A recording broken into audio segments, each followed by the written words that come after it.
Proporcije.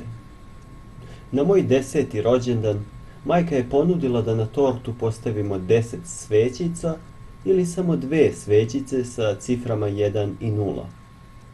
Hoću svećice, puno svećica, zahtevao sam. I uvek ću tako. Čak i kad budem imao 100 godina i 1000 i 7000 godina, nikada mi neće biti previše svećica. Listajući u detinjstvu mamine medicinske knjige sa stranice na stranicu, sticao sam utisak kako se u ljudskom organizmu nalazi bezbroj unutrašnjih organa. Jula 2012. doktor je predamnom izložio mamin snimak. U redu, to je nekakva žlezda, nekakav zavijutak ispod desnog rebarnog luka. To je nešto nebitno i malecko, jedva na dlan da stane, mislio sam onda. Maja 2014. godine mama mi se javila u snu.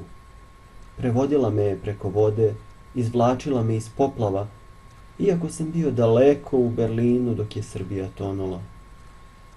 U ovoj nevolji dobro je to što je majka morala da siđe po tebe, rekla mi je. Jer sine, podigla je ruke uz uzdah, koliko se mi dugo nismo vidjeli. Kad sam je prihvatio i upitao je odakle se javlja, rekla je: iz stiha, iz jednog, iz jedinog.